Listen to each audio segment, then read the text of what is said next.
período de tempo aí, desses nossos primeiros meses do ano, fala sobre quais são os desafios que nós temos no tempo em que nós vivemos. Okay? E a primeira aula que a gente viu, então a gente falou a gente está falando sobre pós-modernidade, né? É o tempo em que nós estamos vendo, ele é classificado dessa forma, tá? Então a primeira aula, tá, tratou sobre o que é a pós-modernidade. Então, um pouquinho antes, por que a gente quer falar sobre esses desafios, as características do tempo em que a gente está vivendo e o que isso representa para nós, né?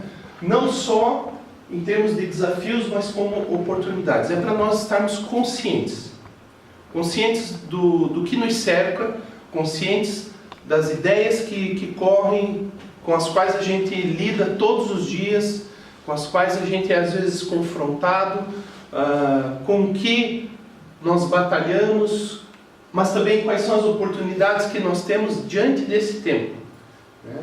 De nos aprofundarmos na nossa fé, de fortalecermos a nossa fé, de termos um relacionamento com Deus, aprofundarmos esse relacionamento com Deus e cumprir o nosso chamado, né?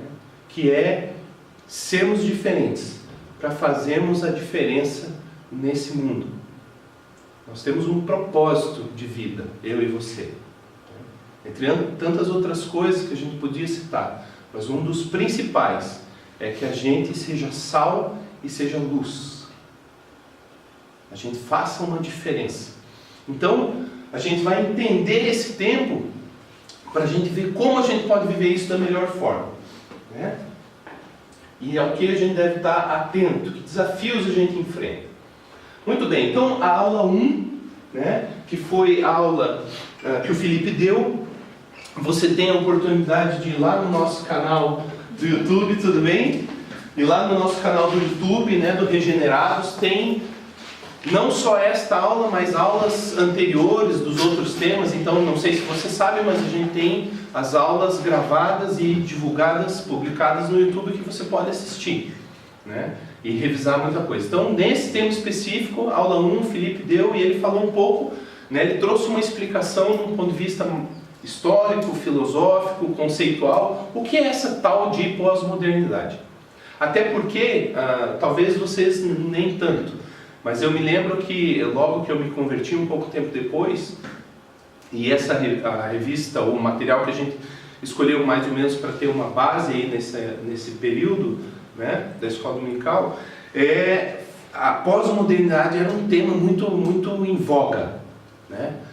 Pós-modernidade. E era como se fosse assim uma entidade a ser combatida, né, como uma estrutura assim, contrária à igreja. Então a pós-modernidade a gente tinha que entender ela e combatê-la e tal. Bom, o Felipe ele trouxe então toda uma explicação em detalhe, você vai poder entrar lá. A gente tem também o Instagram, então se você não segue o Instagram ainda do Regenerado, siga, porque as publicações, os avisos, as chamadas, os temas, são tudo, um monte de informações, não só sobre a aula, mas sobre o que acontece na nossa juventude aqui, passa por ali. Então, fique ligado para poder, tem sempre o link da aula e tal, você vai poder recuperar. Então você vai poder chegar lá e assistir essa aula na íntegra, né? Então eu não vou poder retrabalhar tudo aqui, só os conceitos principais aqui, só para a gente revisar, ok? Então ele explicou e deixou bem claro que este não é um ser à parte, mas o chamado, né?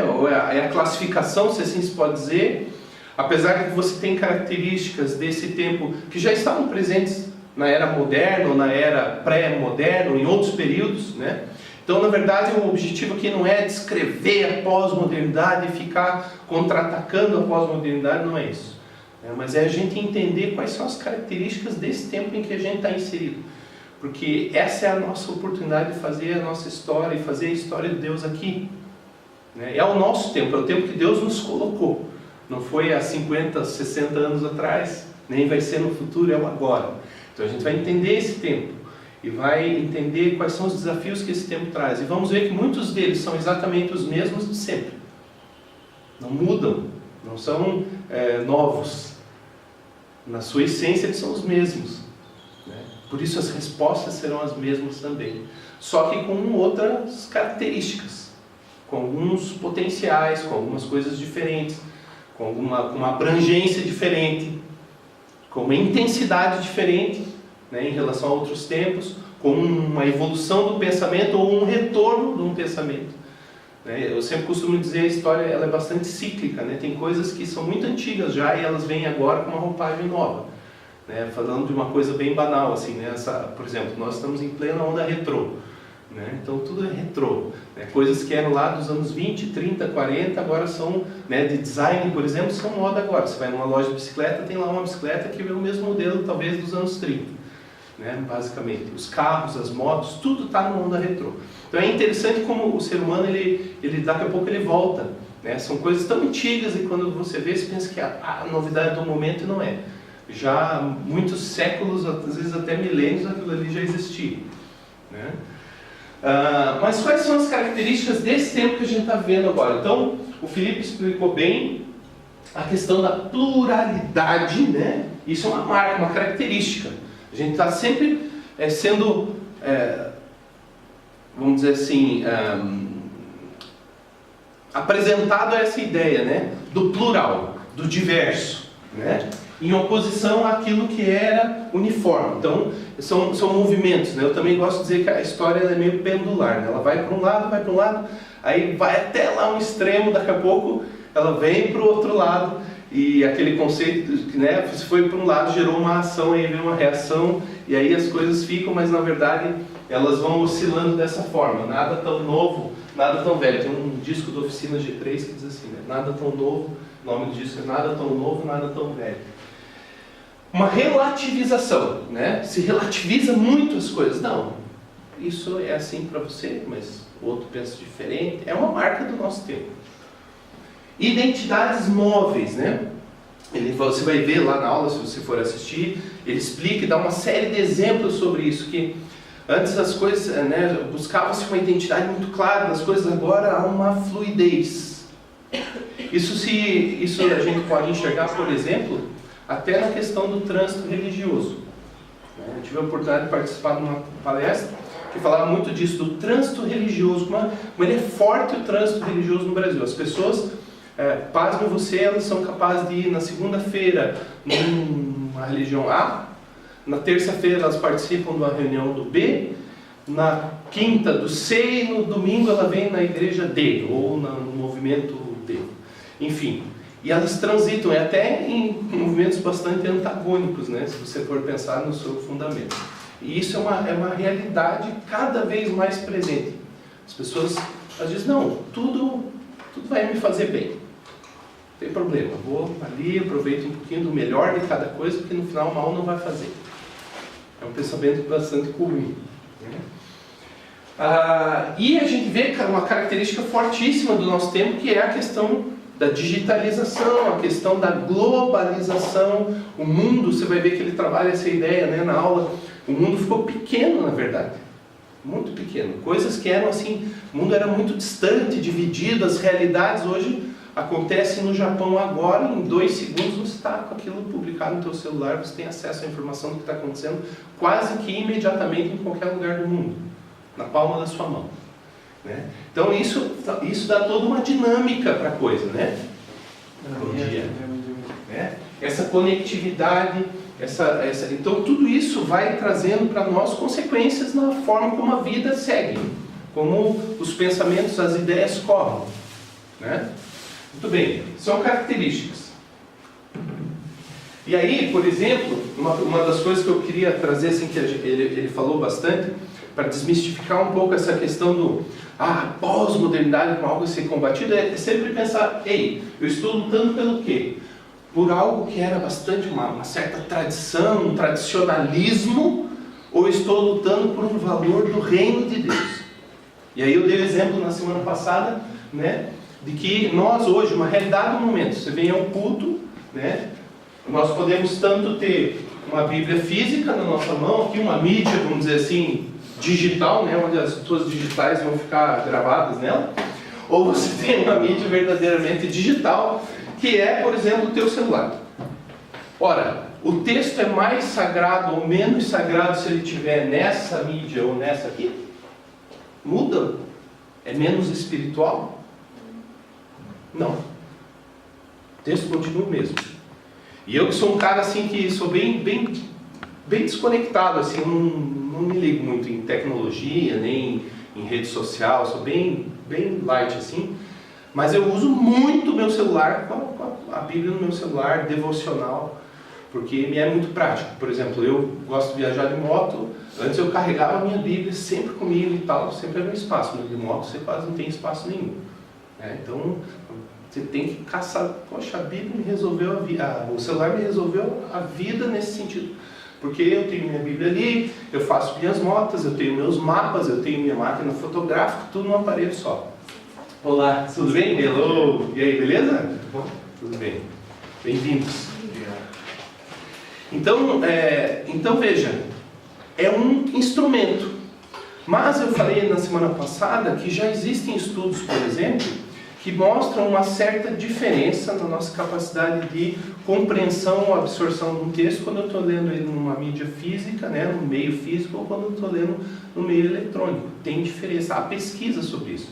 Então isso vai ser uma diferença, não de fundamento, mas pode trazer uma diferença na forma como a gente interage com a máquina e o resultado que isso traz, com o aparelho. Né? Então veja que não tem um valor intrínseco em si. Agora, eu tenho um risco que vem junto com isso. A minha capacidade de distração é muito maior. Por quê? Porque se eu desligo o meu celular, né, como a gente já teve um teatro aqui uma vez, né, eu desligo o meu celular aqui e vou ter meu tempo com Deus, nada me interrompe.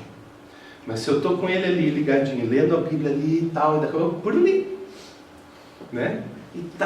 E sai uma mensaginha, aquele WhatsApp, a tentação para que eu fique me desconectando, né, daquele momento que eu deveria ter bastante atenção, é maior. Então, isso é uma realidade, é um fato, é um desafio. Eu preciso estar consciente dele. Não uso mais Bíblia nesse modelo aqui, eu venho para o culto. Aí o pastor está pregando, eu estou ali acompanhando, tal, eu estou numa aula, estou aqui acompanhando, mas daqui a pouco, puxa, entrou um negocinho no Face ali, entrou um videozinho, não sei o que, e eu vou embora. Esse é um risco real, e a gente tem que estar consciente dele. Né? Então não há um problema em si com a mídia, mas eu tenho que estar consciente. E estando consciente, então eu sou capaz de me posicionar, e escolher, e saber com que riscos eu estou correndo. Eu trouxe essa imagem aqui, né? Houve um tempo em que a igreja, né, dita cristã, ela só admitia um idioma, né, no seu momento de culto, né, que era o latim. Isso para ele, isso ali era sagrado, não podia ser falado na língua do povo ou na língua das pessoas, por N razões, enfim, não é o caso aqui, mas aquilo era fundamental. É fundamental? Lutero que eu diga, claro que não. Né? Hoje você tem uma Bíblia em português na sua mão, nós vamos num culto, vai ser tudo feito em português, é menos espiritual por causa disso, mas para eles era. Para eles era. Né? E uma série de outras tradições que às vezes a gente tem. Outro exemplo, né? Você pega ferramentas hoje, aqui ficou paradinho no chão. Mesmo assim não deu, é vermelhinho ali, não está saindo. Então aqui, por exemplo, imagina um X vermelho aqui, né? Aqui, por exemplo, você tem WhatsApp, Facebook, etc. Eles são um problema em si? Não, eles não são um problema em si, muito pelo contrário, eles são até uma solução para um monte de coisa. Muito bacana, a gente usa, super legal. Não sei o que aconteceu, mas aqui é só todos efeitos especiais aqui. Você falou que não se perde nada. É que eu faço assim o movimento dele, eu faço a Então veja, isso aqui é super legal, facilita a vida, a gente pode se comunicar de uma forma mais rápida, mais ágil, mas ele tem pontos que são bons e tem pontos que não são tão bons. Quem lidera alguma coisa e cria um grupo de WhatsApp para poder comunicar informações daquela que você quer passar, sabe como é sofrido. Porque bem na hora que você passa aquela mensagem, você diz, isso aqui é importante, todo mundo tem que ver. Vem um abençoado, uma abençoada que nem estava vendo o que estava acontecendo e manda lá uma mensagem qualquer que não tem nada a ver, às vezes, e já dão as 3 e desvirtua, aí você fala, pronto, ninguém vai ver o que eu mandei. Né? Lembro uma vez que lá no grupo, um grupo que eu tenho lá no negócio de moto lá da Renault, eu passando um evento tal, que a gente ia fazer, até com uma ação social lá, com um asilo, tá, reforma, arrecadação, então eu queria que o pessoal prestasse atenção. Eu publiquei, a impressão que dá que o bendito fica olhando para fazer, dá a impressão, né? Não, agora eu vou sacanear. Ele manda na hora ali em cima para te estragar a vida, né? O cara mandou um evento no mesmo dia, eu falei assim, não, o povo tem que concentrar nesse que nós vamos fazer, não é um evento lá que não tem nada a ver. Mas mandou na hora em cima, não levou 2 segundos depois. É porque o cara está fazendo outra coisa, mas é um problema da ferramenta, ela não é tão eficaz como a gente gostaria. É um exemplo. Outros problemas são a quantidade de porcaria que a gente recebe. Né? Pega o Facebook, por exemplo. É fantástico. Tem pessoa morando hoje em vários lugares do mundo e a gente ali pode, né, trocar uma ideia, saber um pouco, a gente pode se expressar. Mas tem um monte de complicação também. Eu estou com um texto na cabeça para escrever, né? Sobre essa questão das redes sociais, né? Mais como redes do que como sociais, né? Porque a gente tem degradado, assim, até que ponto a gente tem se degradado no convívio pela rede social, né? Mas isso não é o objetivo da aula aqui, agora eu escrevo e publico lá, na rede social. Então assim, não é inerentemente mal ou bom, mas a gente tem que estar o quê? A gente tem que estar atento, enxergar isso bem com clareza. Né? Alguém muito querido, alguns dias atrás, escreveu uma postagem assim: se você não domina algo, logo aquilo te dominará. Então, nesse sentido é muito claro, porque se a gente não tiver um senso crítico, não se posicionar, não entender as coisas, e não for intencional em usar aquilo da maneira correta, quando vê, você entrou ali e já está sofrendo as consequências de não ser, de não tomar o controle da coisa, não fazer uma avaliação. Né? Ok? Bom, então isso aqui foi a nossa primeira aula. Na aula da semana passada, então, a gente trouxe um primeiro desafio, né? Que seria a questão de nós estarmos andando na contramão da cultura. Eu dei um subtítulo ali, né? O nosso caráter, o meu caráter, o seu caráter como cristãos, dentro de um contexto anticristão. E aí a gente trabalhou essa ideia aqui, né? Eu usei... Très bien, bienvenue! Bienvenue, le voyageur! Então aqui, ó, eu trouxe como ilustração, né?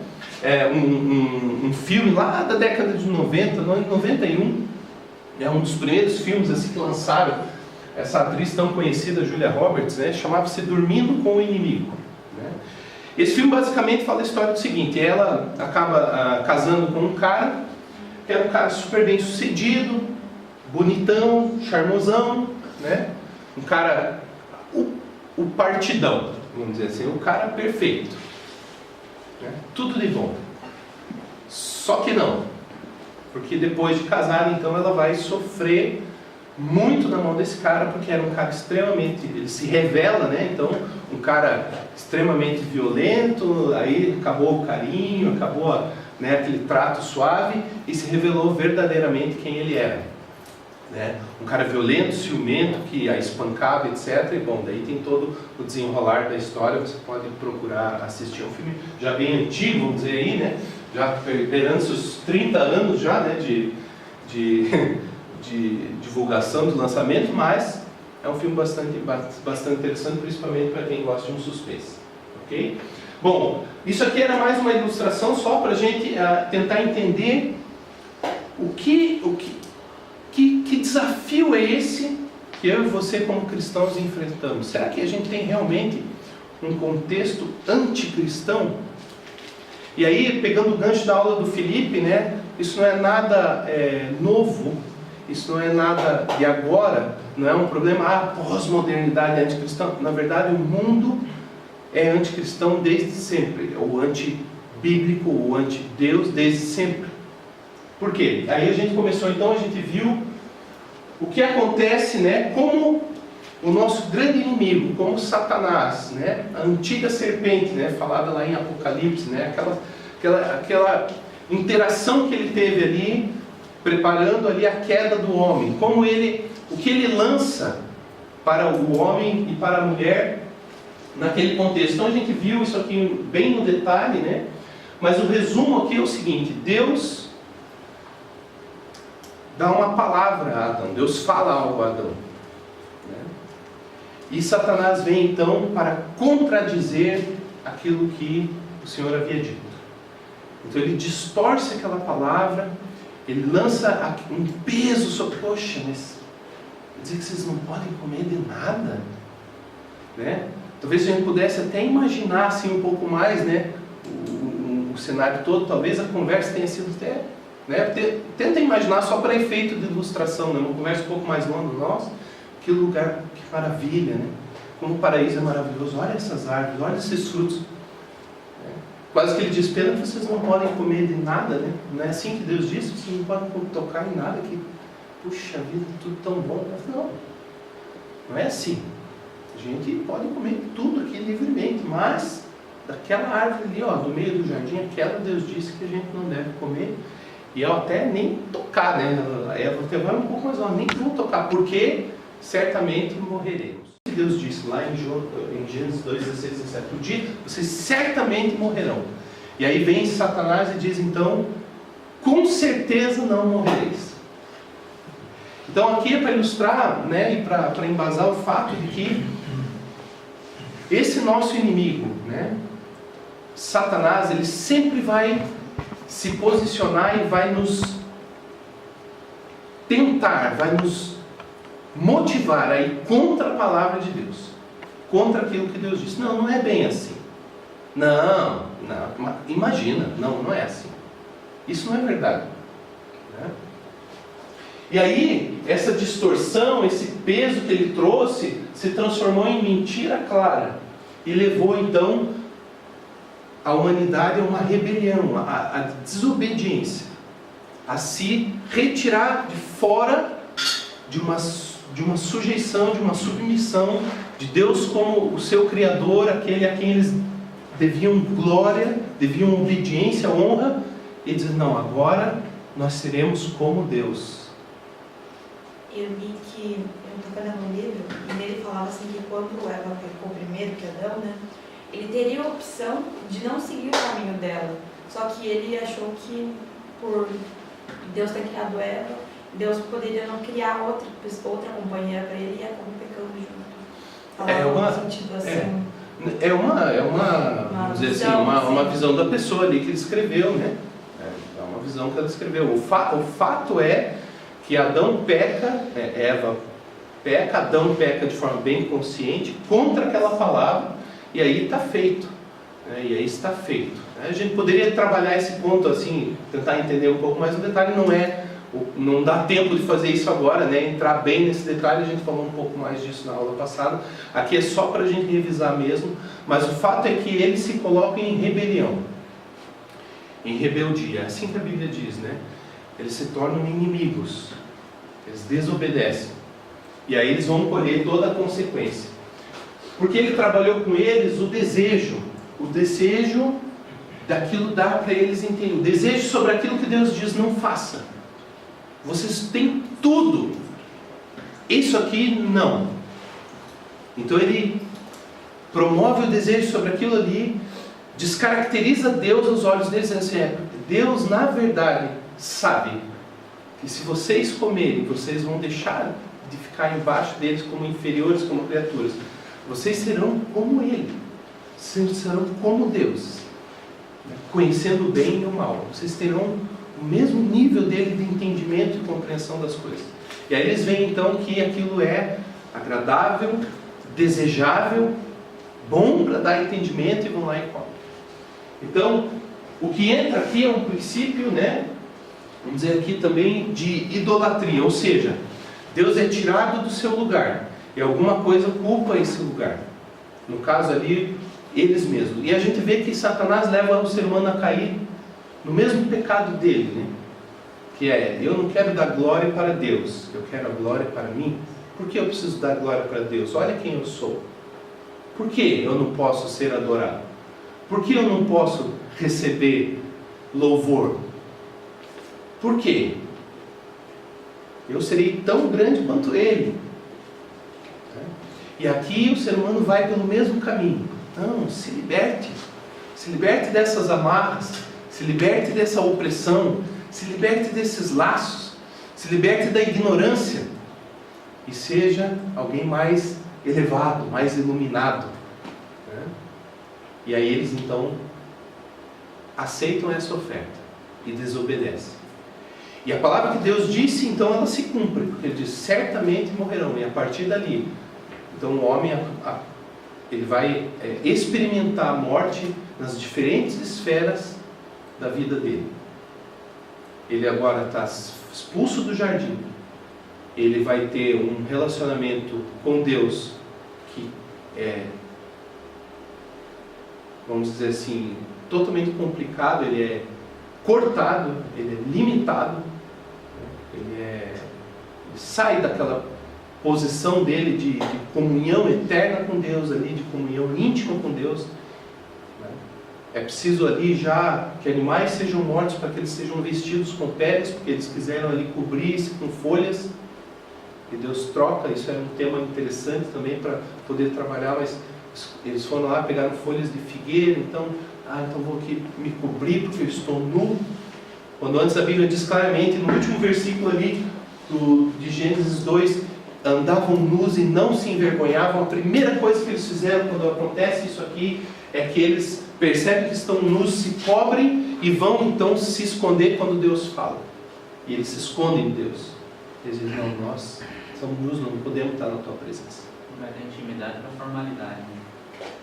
Aí vem vergonha. E aí, que vergonha é essa? Por quê? Passa a ter um relacionamento com eles educado. Bom dia. Fica aquela coisa estranha, né? Fica aquela você briga com um amigo, né? fica aquela coisa, mas fica aquele negócio esquisito. É bem isso. A ilustração é bem essa, bem interessante. É isso mesmo, fica um negócio estranho. Bom, agora, qual é o alerta para nós aqui, irmãos? É que, óbvio, nós conhecemos depois toda uma ação de Deus, né, na história da humanidade, para poder então fazer com que uma ponte seja construída nesse abismo de separação. Mas o inimigo, o adversário, continua o mesmo. E continua com o mesmo objetivo.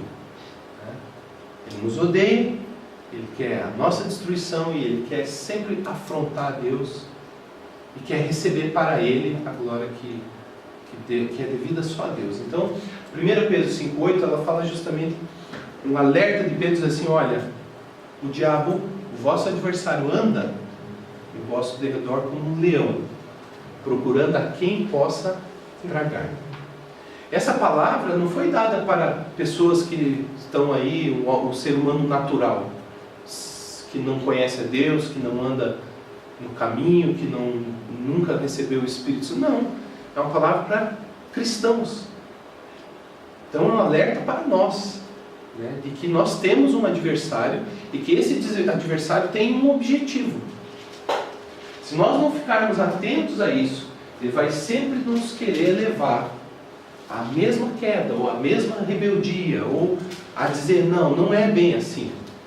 Ou a se colocar numa posição de contrariedade com Deus, porque Deus diz algo e ele tenta nos levar a desobedecer ou a adotar uma postura contrária àquilo que Deus diz.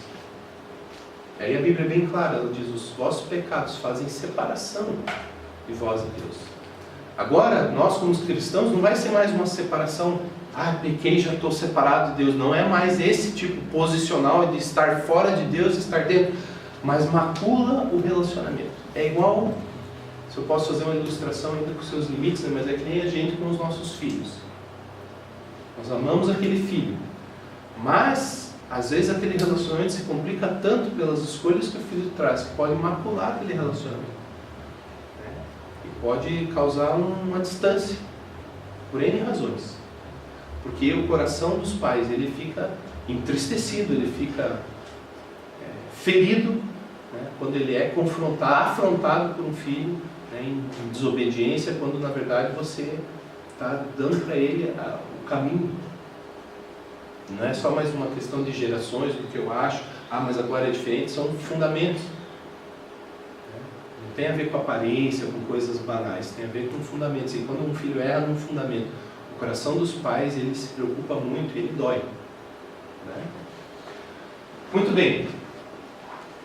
E aí, a gente falou um pouquinho, né, sobre esses 3 homens aqui, sua condição, né? O homem natural, o homem como qualquer outro, né, que nasce e que tem o problema do pecado na sua vida. Ele é desobediente a Deus, ele é, como a Bíblia diz, filho da ira, né? Ele é aquele que pratica tudo aquilo que Deus abomina. E ele está afadado ao inferno. É isso que a Bíblia diz. Por quê?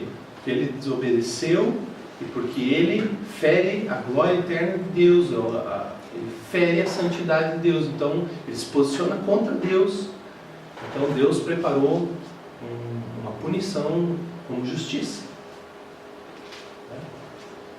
Esse é um homem que é cego, é guiado por esse mundo. E aí você vem para um homem espiritual, que é agora esse homem que foi salvo, que teve o entendimento aberto, que ouviu a voz de Deus, que foi convencido do seu pecado, que recebe o perdão que Jesus oferece por ter morrido por ele na cruz, e que tem uma nova vida. Vamos dar uma olhadinha rapidinho aqui em Efésios 2, de 1 a 10.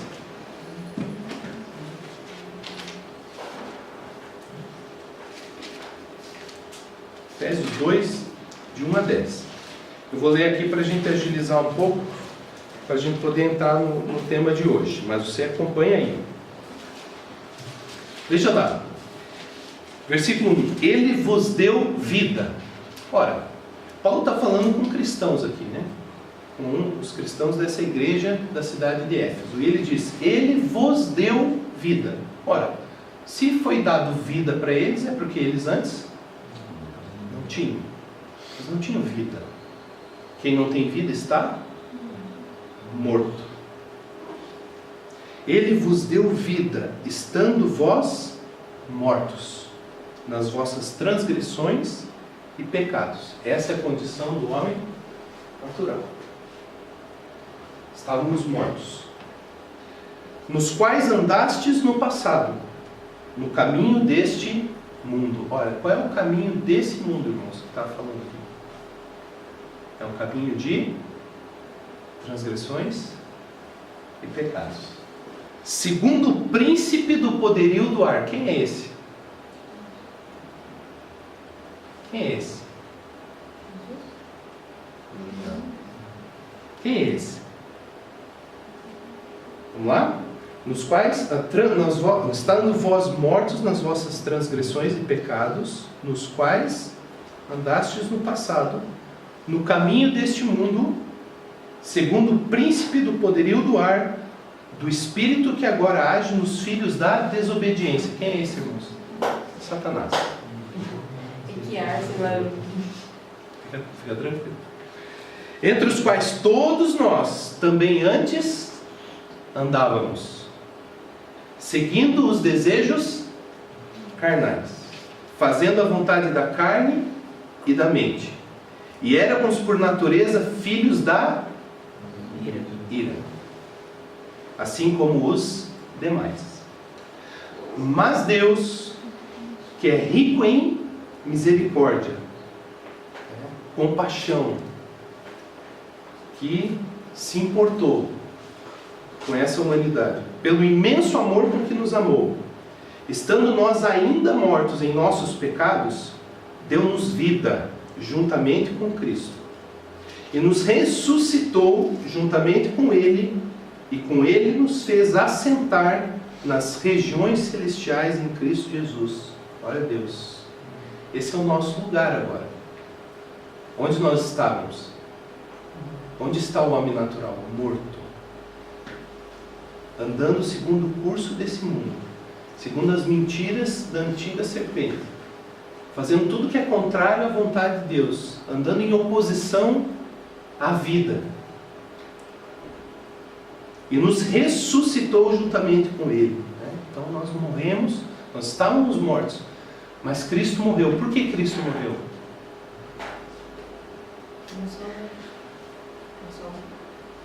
Para nos salvar? Para nos salvar uma consequência.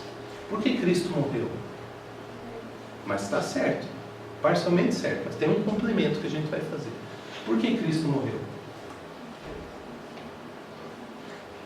Por que Jesus veio ao mundo e morreu?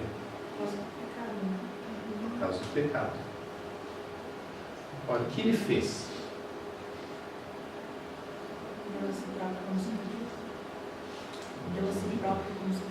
Deu a si próprio como um sacrifício. Porque o que a Bíblia diz? Sem derramamento de sangue, ou seja, sem morte, sem uma oferta de um inocente pelo culpado, não há remissão dos pecados. Porque se eu derramar o meu próprio sangue, então eu morri, acabou. Lógico, não é o objetivo da aula a gente entrar todo no mistério, né, nesse mistério da salvação e tal, mas exatamente, só que não é só, esse é um resultado. Isso é um resultado. Mas Jesus vem cumprir a justiça de Deus contra todo o pecado. Jesus não morreu porque ele foi um mártir, não morreu porque foi alguém incompreendido, não morreu porque ele foi um cara que foi odiado pelas pessoas, ele foi tudo isso. Mas ele é o Cordeiro de Deus, preparado desde antes da fundação do mundo. Então Jesus, ele é a justiça de Deus. Ele é a resposta da santidade de Deus para todo o pecado. E para que eu e você não morramos e não recebamos a sentença que é nossa, ele tomou a nossa sentença no nosso lugar e cumpriu a justiça de Deus. Deus poderia simplesmente ter extirpado o ser humano da face da terra, mas Deus recebe glória quando eu e você viemos aqui com o coração grato e dizemos: Senhor, nós te adoramos e agora nós vivemos para o Senhor. Aqui nós queremos viver o teu plano original, que é a gente ser filho, amigo, e nós vamos conhecer o Senhor. Nós vamos te dar a tua glória. Nós vamos devolver para o Senhor a glória que roubaram lá atrás. Então Jesus vem devolver para o Senhor a glória que é dele, para mostrar nos séculos vindouros a suprema riqueza da sua graça. Deus está se revelando. Mais do que para nos salvar, Deus está se revelando quem Ele é e o quanto Ele é gracioso, pela sua bondade para conosco em Cristo Jesus, porque pela graça sois salvos por meio da fé, e isto não vem de vós, é um dom de Deus, não vem de obras, não vem de algo que eu faça, para que ninguém se orgulhe. Não tem o que eu faça para impressionar o coração de Deus e dizer: alivia a minha barra, eu sou tão bonzinho. Pois fomos feitos para Ele. Estou pegando esse gancho aqui da aula passada, mas esses textos aqui vão fundamentar a aula de hoje, tá? Fomos feitos para Ele, criados em Cristo Jesus para as boas obras, previamente preparadas por Deus para que andássemos nelas. Ok? Colossenses 3, vamos lá. Vamos complementar aqui. Colossenses 3, de 1 a 10. Agora veja só, irmãos. O que ele vai chamar a atenção aqui desses irmãos de Colossos? Aqui Paulo, né? Ele vai dizer assim, ó: já que fostes ressuscitados com Cristo, buscai as coisas de cima, onde Cristo está assentado à direita de Deus. Pensai nas coisas de cima e não das que são da terra. Pois morrestes, e a vossa vida está escondida com Cristo em Deus. Quando Cristo, que é a nossa vida, se manifestar, também vos manifestareis com Ele em glória.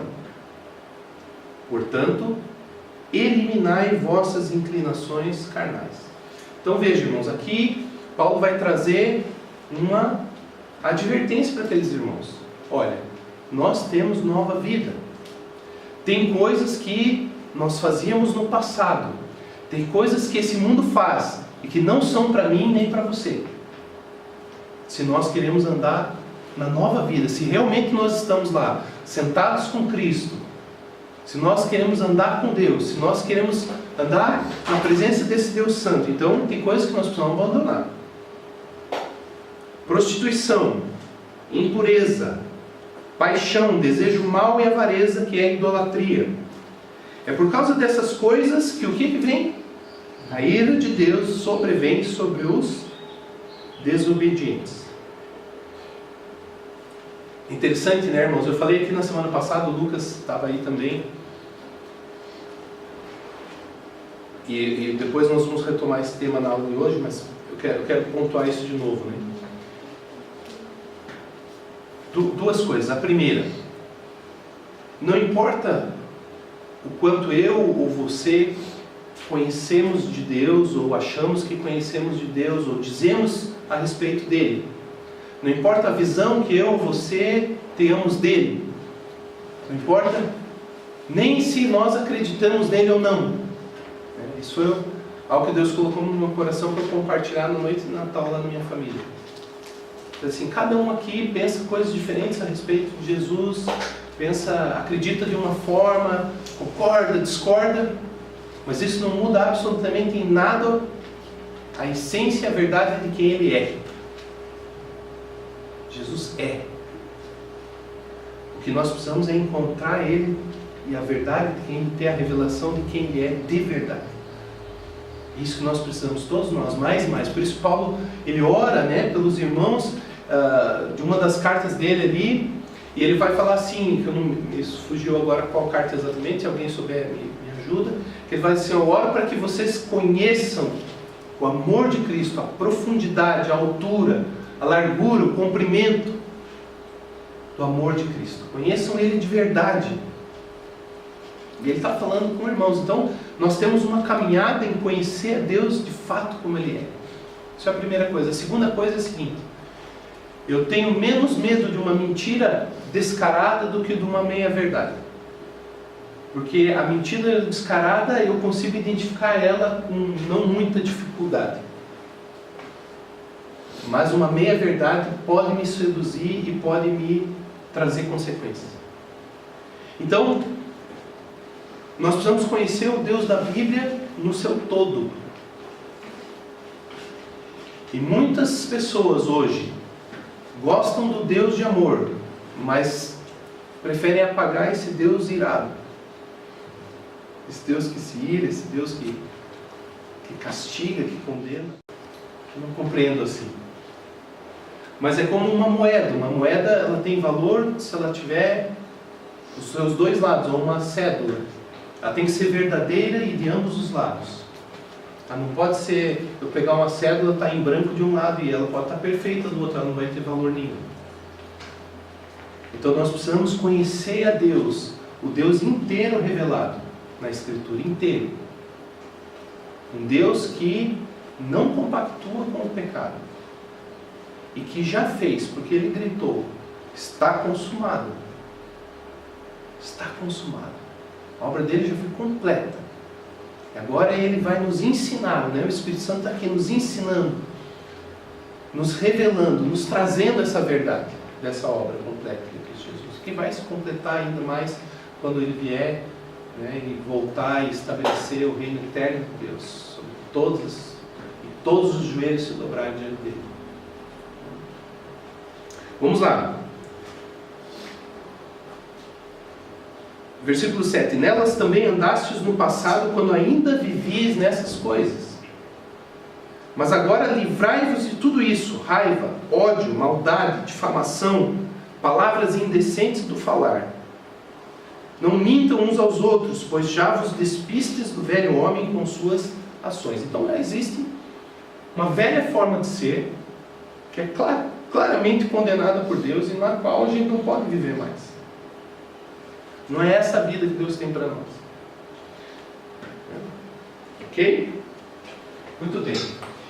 E aí, aqui, Paulo vai falar aqui em 1 Coríntios 3, 1 a 3, que esse homem aqui, ele já é o salvo.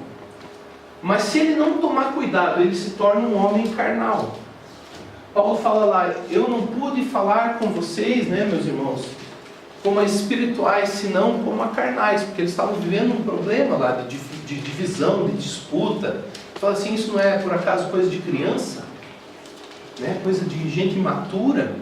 Estão aí com valores do mundo aí, se disputando, partidarismo, eu sou desse, eu sou daquele. Eu não pude falar a vocês como espirituais, mas eu pude falar como carnais. Então, nós, na nossa caminhada, a gente tem que ter um cuidado para não nos tornarmos carnais. Já temos a revelação de Deus, fomos perdoados, somos da família de Deus, mas há agora uma caminhada. Jesus disse, Pai, eu não peço que os tire do mundo, né, orando pelos discípulos, mas que os livre do mal. Então nós continuamos nesse mundo, e esse mundo, então a gente viu na semana passada, que é esse mundo que jaz no maligno, que 1 João trabalha tão bem. Eu não vou passar pelos textos aqui, só relembrando os pontos. E que João vai alertar, olha, não ame o mundo. Por quê? Porque esse mundo é um sistema de valores, de crenças, de posicionamento, de atitude contrária a Deus. Se você amar o mundo, o amor do Pai não pode estar em você. Nesse mundo nós temos a figura dos anticristos que tem se levantado. É João que está falando aqui, 2000 anos atrás. Mas na verdade o espírito do anticristo, o que ele faz? Ele nega o Pai e nega o Filho. Ele nega o Criador de todas as coisas. Como ele fez lá em Gênesis para Adão e Eva, e falou assim, não é isso, Deus não é esse que vocês pensam. Vocês não precisam estar debaixo da mão dele. E aí ele vai negar o Filho, porque ele vai negar o pecado. E João trabalha essa ideia, aquele que diz que não tem pecado é mentiroso. Mas o mundo em que a gente vive vai dizer, não, que pecado, para. Cada um tem a sua forma de ver. Cada um tem a sua forma de ser feliz.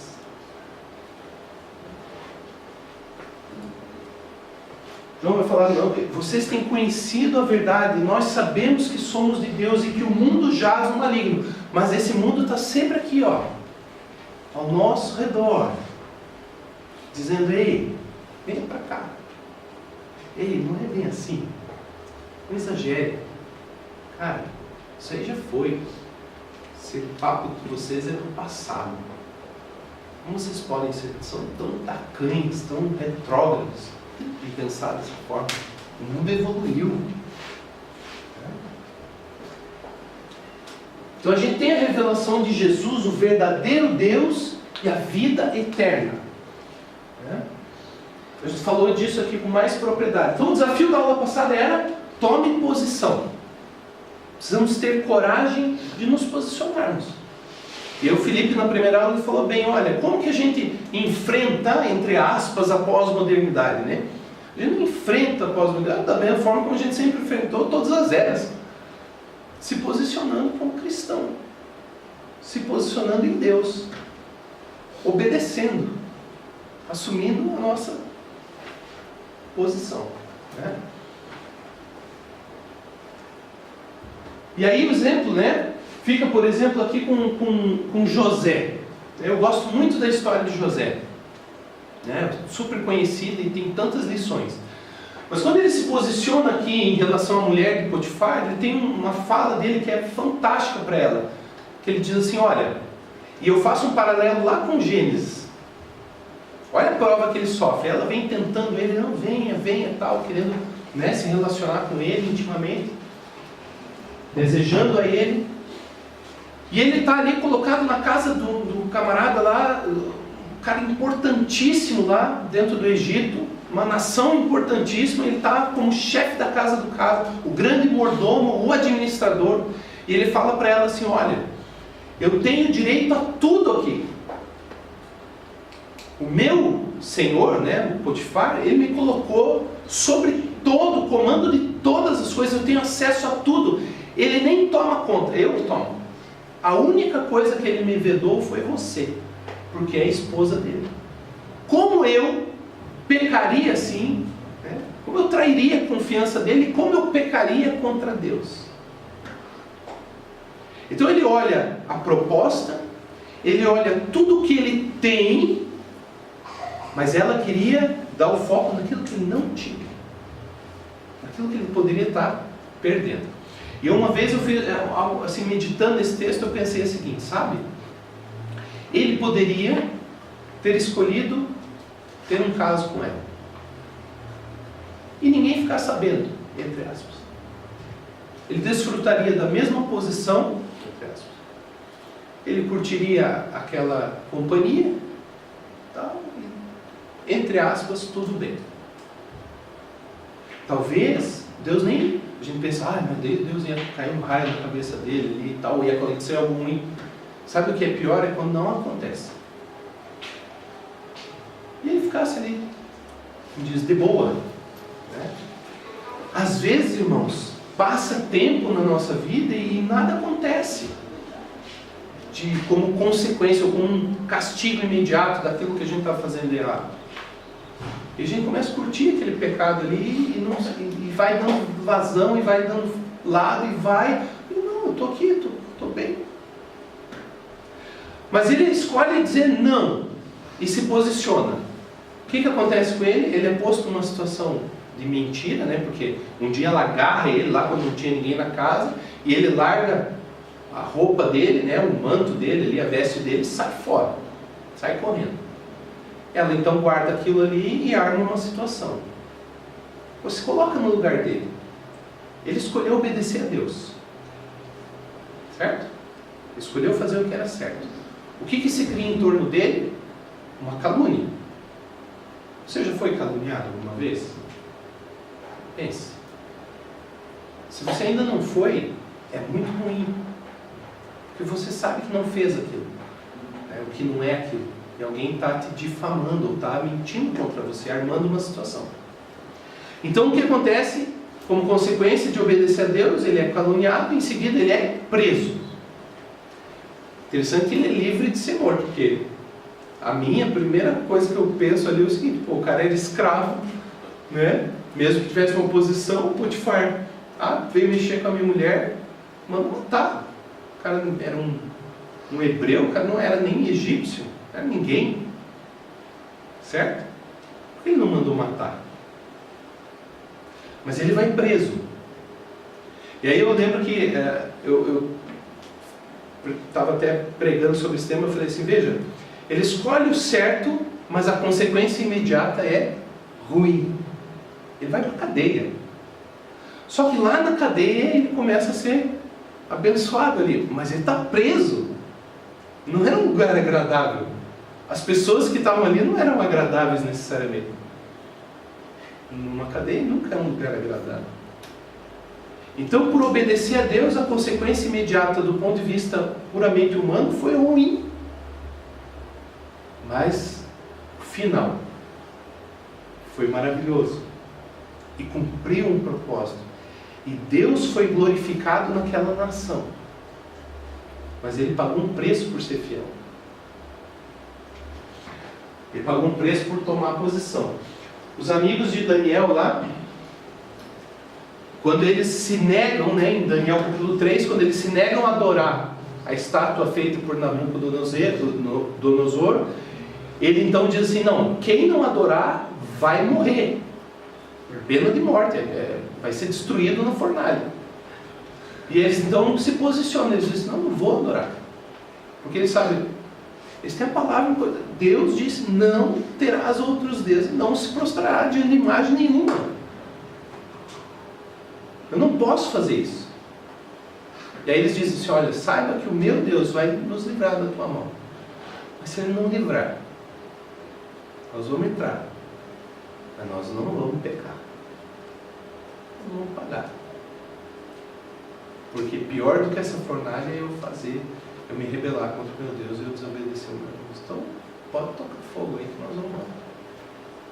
Agora, falando assim é fácil, né? Mas só quem toma só quem toma uma posição dessa é quem tem profunda convicção de quem Deus é. E aí eles dizem assim, mas se ele não livrar, ele diz assim, ó, se ele não livrar, mesmo assim, diante da tua estátua, nós não vamos se prostrar. Então, não for nada. Nesse caso, eles são livres. Por quê? Agora, veja, o que a gente enfoca normalmente? Mesma coisa Daniel na cova dos leões. Qual que é o nosso enfoque normalmente? Uau, como Deus livra. Como Deus é bom. Olha, Deus libertou eles. Mas quando eu penso nos cristãos que morreram despedaçados no Coliseu, por que Deus não livrou? Porque o foco não está no livramento das pessoas. O foco está em Deus e como Ele pretende ser mais glorificado e receber mais glória, e ter o nome dele mais difundido em toda a terra. A consequência daqui, e de Daniel também na cova dos leões, foi que Deus livrando eles, o rei então escreve um decreto e publica esse decreto, envia cartas para os outros reinos da terra, dizendo assim, o Deus de Daniel, o Deus de Sadraque, Mesaque e Abednego, o Deus deles é o único Deus verdadeiro. Mas, quando Deus não livra, Ele também será glorificado. Porque Apocalipse diz que lá no final, há vozes dos santos que foram martirizados, clamando por justiça. E quando tudo terminar, o nome de seu Deus vai ser exaltado. E aí a gente entra na aula de hoje. Afinal de contas, Deus existe para me fazer feliz? Para você, o que é ser feliz? Ou o que é felicidade? Se a gente for buscar no dicionário, felicidade é um estado de espírito de quem se encontra alegre ou satisfeito. Ó, umas coisas que já vamos conectando com o que a gente falou. Alegria, contentamento, júbilo, fortúnio. Depois procura fortúnio. Acontecimento, situação feliz ou alegre, né?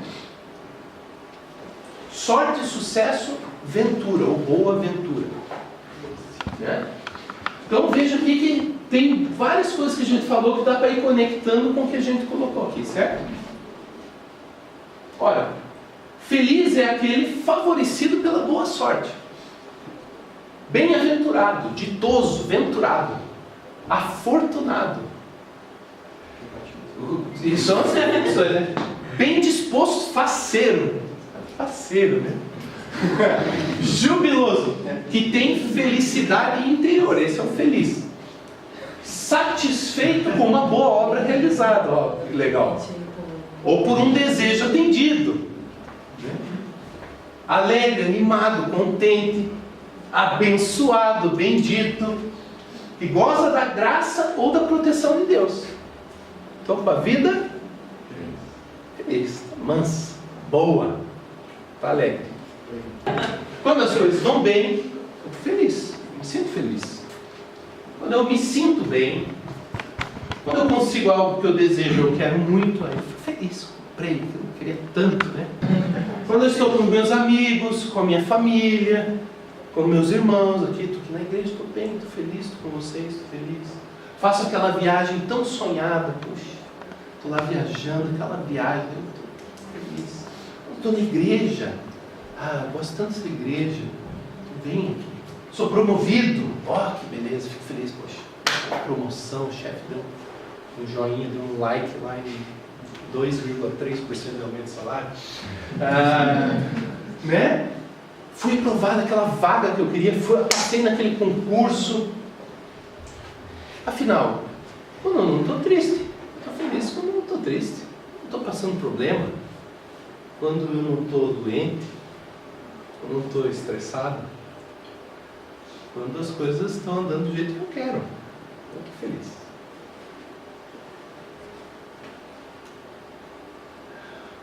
Vou fazer um paralelinho aqui, né, sobre qualidade, né?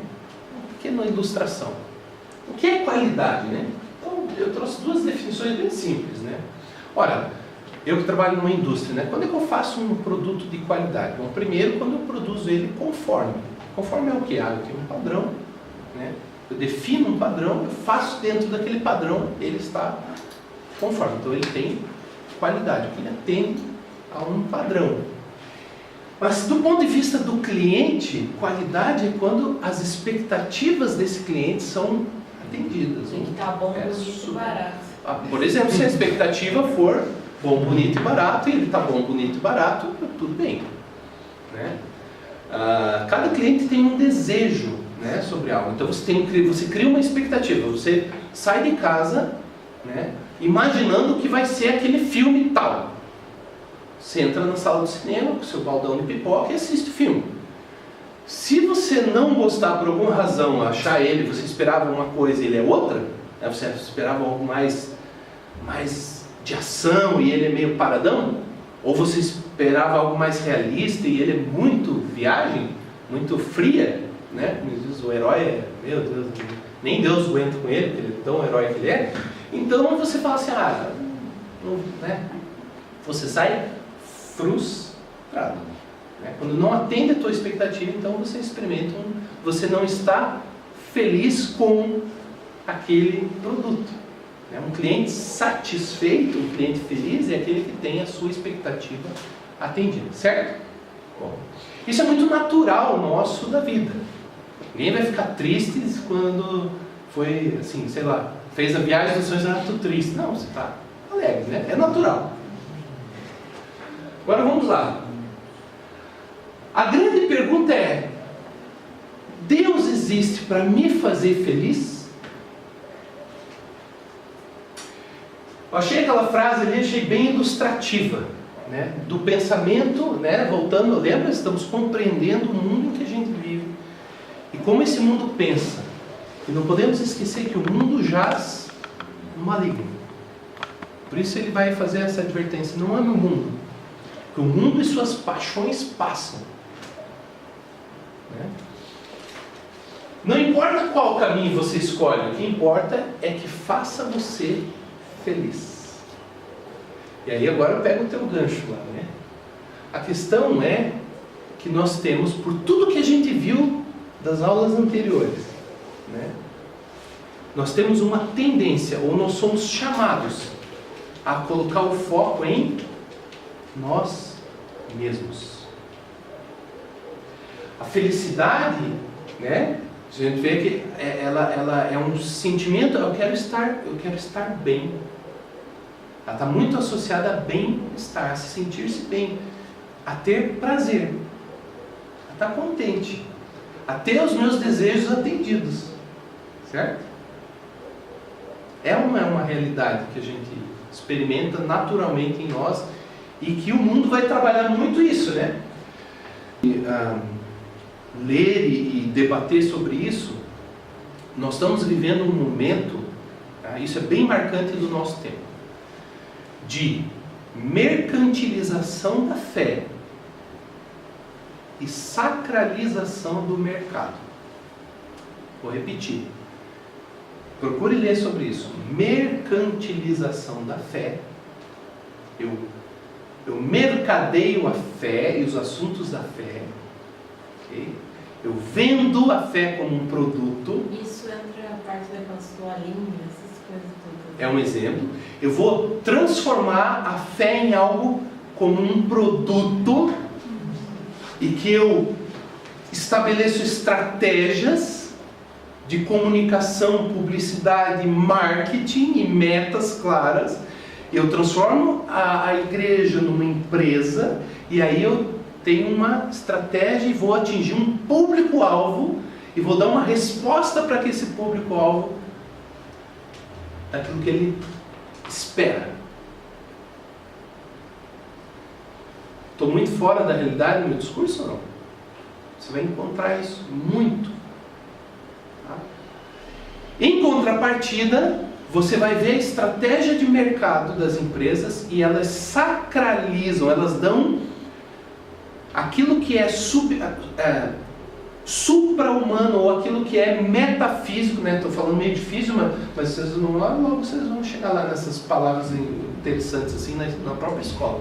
Ou seja, aquilo que não é material, eu dou para o mercado, para as coisas, eu dou um sentimento para elas, eu dou uma promessa de resposta aos anseios que não são práticos, técnicos, mas que são por felicidade, por ser completo, por elevação, e eu ponho isso nas coisas. Então eu não te vendo mais um produto, eu te vendo felicidade, eu te vendo bem-estar, eu te vendo valores familiares, eu te vendo sonho, eu não te vendo um produto que tem um uso e que ele pode até nem ser tão bom para aquilo, ou tecnicamente ele não é adequado, mas ele tem uma imagem, ele tem um sentimento, e eu colo você, e se eu puder eu colo você não no produto, eu colo você sobretudo, nunca no produto, na marca, e você vai comprar tudo que eu quiser te vender. Então uma música muito interessante dos Engenheiros do Havaí, que fala sobre isso. Depois eu esqueci eu ia fazer um slide com a letra dela, porque ela é muito interessante, porque ele fala disso, né? Quem são eles?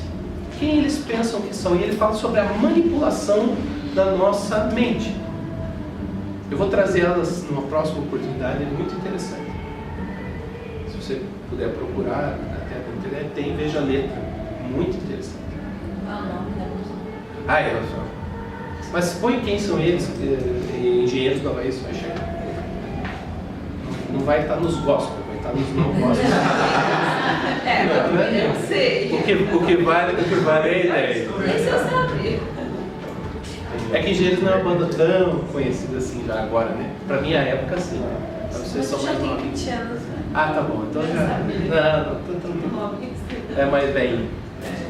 Mas ele fala justamente disso. Então, o mundo ele vai trazer a ideia de felicidade a uma... Veja, né? Quem não sabe, eu vou ter uma casa bacana, confortável, eu vou buscar o meu conforto, o meu bem-estar, eu vou buscar ter o dinheiro suficiente, não apenas para eu viver, mas muito mais do que isso, para me dar aquilo que eu desejo.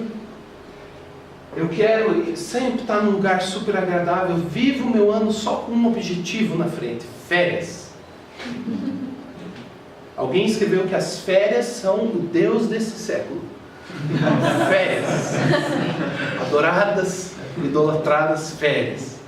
Para o ano inteiro, o foco nas férias. Porque aí eu vou fazer, vou relaxar, vou para um lugar maravilhoso. E aí sou eu, dono do meu nariz. Eu não tenho que responder nada para ninguém, para o patrão, né? Uma pausa, às vezes trabalha mais nas férias que para você. Eu acho que entra naquele negócio que você falou que é cíclico, né? Então, por exemplo, um conceito que é basicamente bíblico, né? Que é a questão do propósito de vida, agora ele volta de novo como um propósito de vida para a felicidade, não como algo maior, né? Então, qual que é o teu propósito? Hoje as pessoas falam muito disso. Qual que é o teu propósito de vida? Você quer trabalhar 24 horas ou você quer ser o... Então começa a mudar e às vezes não envolve tanto dinheiro. Sim, é muito mais do que antes. Até uma resposta, o pêndulo, né? Buscou-se o dinheiro e as coisas que ele podia comprar, agora saturou. Não, aqui tá. Porque até nos embala questões éticas, nós já vamos falar disso no texto que a gente vai ler.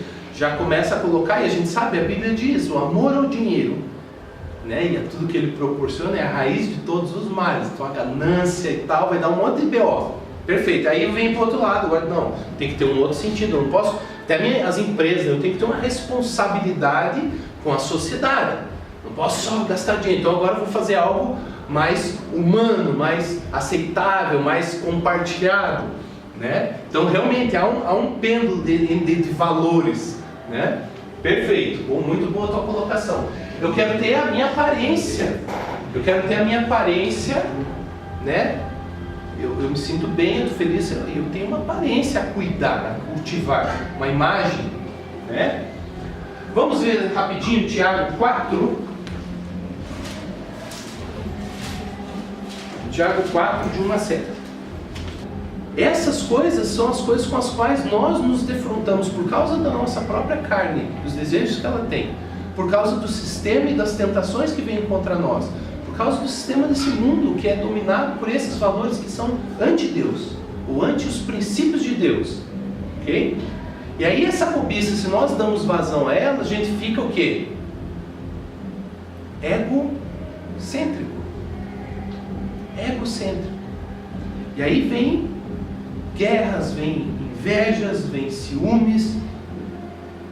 Às vezes não é que a gente quer a casa do outro. Vamos lá roubar. Ah, não é porque eu quero a mulher do outro. Mas é porque eu quero o cargo. Eu quero a fama. Eu quero o lugar. Tem pessoas que dão uma abertura espiritual terrível. E Satanás vem e aproveita. É um chavão, mas é verdade. O diabo não brinca em ser diabo. Ele dá vazão total à sua essência maligna. E ele pega aquela brecha que a pessoa tem, por quê? Porque ela queria ser a outra pessoa. Ela queria ter o que a pessoa tem. Ela queria ser vista pelos outros como aquela pessoa é. Queria ter a posição dela, queria estar fazendo o que ela faz. E isso dá vazão para uma série de sentimentos, amarguras. Versículo 4 diz: infiéis, não sabeis que a amizade do mundo é inimizade contra Deus? Olha só, como é sério isso. Portanto, quem quiser ser amigo do mundo, se coloca na posição de inimigo de Deus. Lembra que eu falei? Satanás, ele vai tentar sempre nos levar a ficar contra Deus. Contra a palavra, porque aí eu me ponho em oposição a Deus. Todos nós, né, a maioria de nós tem uma tendência de enxergar a criação como: cara, Deus construiu a casa mais linda e maravilhosa para eu morar. Tudo é para mim. Olha, eu sou a coroa da criação. Quantas vezes você já ouviu falar isso? Isso não é errado. O problema é que é parcialmente certo. Realmente Deus nos pôs numa posição diferenciada porque Ele tem um relacionamento conosco diferente como o da criação. Mas não é tudo por causa de nós. É uma meia verdade. Esse período de tempo aí, desses nossos primeiros meses do ano, fala sobre quais são os desafios que nós temos no tempo em que nós vivemos. Okay? E a primeira aula que a gente viu, então a gente falou sobre, a gente está falando sobre pós-modernidade, né? É o tempo em que nós estamos vivendo, ele é classificado dessa forma, tá? Então a primeira aula, tá, tratou sobre o que é a pós-modernidade. Então, um pouquinho antes, por que a gente quer falar sobre esses desafios, as características do tempo em que a gente está vivendo e o que isso representa para nós, né?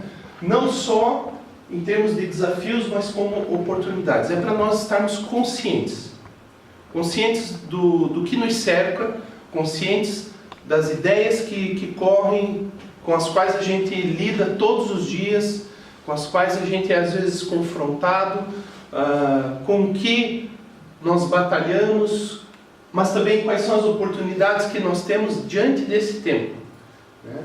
De nos aprofundarmos na nossa fé, de fortalecermos a nossa fé, de termos um relacionamento com Deus, aprofundarmos esse relacionamento com Deus e cumprir o nosso chamado, né? Que é sermos diferentes, para fazermos a diferença nesse mundo. Nós temos um propósito de vida, eu e você, né? Entre tantas outras coisas que a gente podia citar, mas um dos principais é que a gente seja sal e seja luz. A gente faça uma diferença. Então, a gente vai entender esse tempo para a gente ver como a gente pode viver isso da melhor forma, né? E ao que a gente deve estar atento, que desafios a gente enfrenta. Muito bem, então a aula 1, né, que foi a aula que o Felipe deu, você tem a oportunidade de ir lá no nosso canal do YouTube, tudo bem? E lá no nosso canal do YouTube, né, do Regenerados, tem não só esta aula, mas aulas anteriores dos outros temas. Então, não sei se você sabe, mas a gente tem as aulas gravadas e divulgadas, publicadas no YouTube, que você pode assistir, né? E revisar muita coisa. Então, nesse tema específico, aula 1, o Felipe deu e ele falou um pouco, né? Ele trouxe uma explicação de um ponto de vista histórico, filosófico, conceitual, o que é essa tal de pós-modernidade. Até porque, talvez vocês nem tanto, mas eu me lembro que logo que eu me converti, um pouco tempo depois, e a revista, o material que a gente escolheu mais ou menos para ter uma base aí nesse período, né, da escola dominical, a pós-modernidade era um tema muito, muito em voga, né?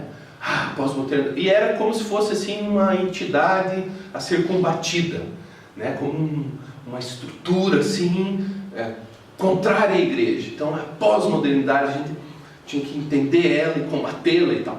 Bom, o Felipe ele trouxe então toda uma explicação em detalhe, você vai poder entrar lá. A gente tem também o Instagram, então se você não segue o Instagram ainda do Regenerado, siga, porque as publicações, os avisos, as chamadas, os temas, são tudo, um monte de informações, não só sobre a aula, mas sobre o que acontece na nossa juventude aqui, passa por ali. Então, fique ligado para poder, tem sempre o link da aula e tal, você vai poder recuperar.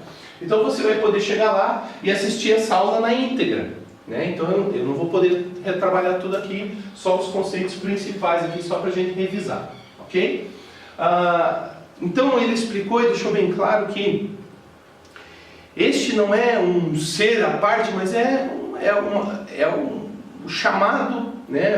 É a classificação, se assim se pode dizer, apesar de que você tem características desse tempo que já estavam presentes na era moderna ou na era pré-moderna, ou em outros períodos, né? Então, na verdade, o objetivo aqui não é descrever a pós-modernidade e ficar contra-atacando a pós-modernidade, não é isso. Mas é a gente entender quais são as características desse tempo em que a gente está inserido. Porque essa é a nossa oportunidade de fazer a nossa história e fazer a história de Deus aqui. É o nosso tempo, é o tempo que Deus nos colocou. Não foi há 50, 60 anos atrás, nem vai ser no futuro, é o agora. Então a gente vai entender esse tempo e vai entender quais são os desafios que esse tempo traz. E vamos ver que muitos deles são exatamente os mesmos de sempre. Não mudam, não são novos. Na sua essência eles são os mesmos, né? Por isso as respostas serão as mesmas também. Só que com outras características, com alguns potenciais, com algumas coisas diferentes, com uma abrangência diferente, com uma intensidade diferente, né, em relação a outros tempos, com uma evolução do pensamento ou um retorno de um pensamento. Eu sempre costumo dizer, a história ela é bastante cíclica, né? Tem coisas que são muito antigas já e elas vêm agora com uma roupagem nova. Falando de uma coisa bem banal, assim, né? Por exemplo, nós estamos em plena onda retrô. Então tudo é retrô. Coisas que eram lá dos anos 20, 30, 40, agora são, de design, por exemplo, são moda agora. Você vai numa loja de bicicleta, tem lá uma bicicleta que é o mesmo modelo, talvez, dos anos 30. Basicamente. Os carros, as motos, tudo está no onda retrô. Então é interessante como o ser humano, ele daqui a pouco ele volta. São coisas tão antigas e quando você vê, você pensa que a novidade do momento não é. Já há muitos séculos, às vezes até milênios, aquilo ali já existia. Mas quais são as características desse tempo que a gente está vendo agora? Então, o Felipe explicou bem a questão da pluralidade, né? Isso é uma marca, uma característica. A gente está sempre sendo, vamos dizer assim, apresentado a essa ideia, né? Do plural, do diverso, né? Em oposição àquilo que era uniforme. Então, são movimentos, né? Eu também gosto de dizer que a história ela é meio pendular, né? Ela vai para um lado, aí vai até lá um extremo, daqui a pouco ela vem para o outro lado, e aquele conceito, né? Se foi para um lado, gerou uma ação, aí vem uma reação, e aí as coisas ficam, mas na verdade elas vão oscilando dessa forma. Nada tão novo, nada tão velho. Tem um disco da Oficina G3 que diz assim, né? Nada tão novo, o nome do disco é Nada Tão Novo, Nada Tão Velho. Uma relativização, né? Se relativiza muito as coisas. Não, isso é assim para você, mas o outro pensa diferente. É uma marca do nosso tempo. Identidades móveis, né? Você vai ver lá na aula, se você for assistir, ele explica e dá uma série de exemplos sobre isso, que antes as coisas, né, buscava-se uma identidade muito clara das coisas, agora há uma fluidez. Isso a gente pode enxergar, por exemplo, até na questão do trânsito religioso. Eu tive a oportunidade de participar de uma palestra que falava muito disso, do trânsito religioso, como ele é forte o trânsito religioso no Brasil. As pessoas, pasmem você, elas são capazes de ir na segunda-feira numa religião A, na terça-feira elas participam de uma reunião do B, na quinta do C e no domingo ela vem na igreja D, ou no movimento D. Enfim, e elas transitam até em movimentos bastante antagônicos, né, se você for pensar no seu fundamento. E isso é uma realidade cada vez mais presente. As pessoas às vezes, não, tudo vai me fazer bem. Não tem problema, vou ali, aproveito um pouquinho do melhor de cada coisa, porque no final mal não vai fazer. É um pensamento bastante comum. E a gente vê uma característica fortíssima do nosso tempo, que é a questão da digitalização, a questão da globalização. O mundo, você vai ver que ele trabalha essa ideia, né, na aula, o mundo ficou pequeno, na verdade. Muito pequeno. Coisas que eram assim, o mundo era muito distante, dividido, as realidades hoje acontecem no Japão agora, em 2 segundos você está com aquilo publicado no teu celular, você tem acesso à informação do que está acontecendo quase que imediatamente em qualquer lugar do mundo, na palma da sua mão. Né? Então isso dá toda uma dinâmica para a coisa, né? Bom dia. Né? Essa conectividade, então tudo isso vai trazendo para nós consequências na forma como a vida segue, como os pensamentos, as ideias correm. Né? Muito bem, são características. E aí, por exemplo, uma das coisas que eu queria trazer, assim, que ele falou bastante, para desmistificar um pouco essa questão do pós-modernidade como algo a ser combatido, é sempre pensar, eu estou lutando pelo quê? Por algo que era bastante uma certa tradição, um tradicionalismo, ou estou lutando por um valor do reino de Deus? E aí eu dei o exemplo na semana passada, né, de que nós hoje, uma realidade do momento, você vem a um culto, né, nós podemos tanto ter uma Bíblia física na nossa mão, aqui uma mídia, vamos dizer assim, digital, né, onde as suas digitais vão ficar gravadas nela, ou você tem uma mídia verdadeiramente digital, que é, por exemplo, o teu celular. Ora, o texto é mais sagrado ou menos sagrado se ele estiver nessa mídia ou nessa aqui? Muda? É menos espiritual? Não. O texto continua o mesmo. E eu que sou um cara assim que sou bem desconectado, assim, não me ligo muito em tecnologia, nem em rede social, sou bem light assim. Mas eu uso muito o meu celular, a Bíblia no meu celular, devocional, porque me é muito prático. Por exemplo, eu gosto de viajar de moto, antes eu carregava a minha Bíblia sempre comigo e tal, sempre havia espaço. De moto você quase não tem espaço nenhum. Então, você tem que caçar, poxa, a Bíblia me resolveu a vida, o celular me resolveu a vida nesse sentido. Porque eu tenho minha Bíblia ali, eu faço minhas notas, eu tenho meus mapas, eu tenho minha máquina fotográfica, tudo num aparelho só. Olá, tudo bem? Hello! E aí, beleza? Tudo bom? Tudo bem. Bem-vindos. Então veja, é um instrumento. Mas eu falei na semana passada que já existem estudos, por exemplo, que mostram uma certa diferença na nossa capacidade de compreensão ou absorção de um texto quando eu estou lendo ele numa mídia física, né, no meio físico, ou quando eu estou lendo no meio eletrônico. Tem diferença, há pesquisa sobre isso. Então isso vai ser uma diferença, não de fundamento, mas pode trazer uma diferença na forma como a gente interage com a máquina e o resultado que isso traz, ou com o aparelho. Né? Então veja que não tem um valor intrínseco em si. Agora, eu tenho um risco que vem junto com isso. A minha capacidade de distração é muito maior. Por quê? Porque se eu desligo o meu celular, né, como a gente já teve um teatro aqui uma vez, né, eu desligo, é uma meia verdade. A verdade completa é que tudo é para Ele. Quer ver um exemplo? Nós, nem o planeta Terra a gente conhece. 2/3 do planeta Terra são água, a gente não pode viver lá. Para que 2/3 do planeta Terra iam ser água? Se tudo fosse para nós, eu não posso estar lá. O oceano tem profundidades abissais com criaturas que a gente nunca viu, mas Deus vê. Nós não, nunca nem vê.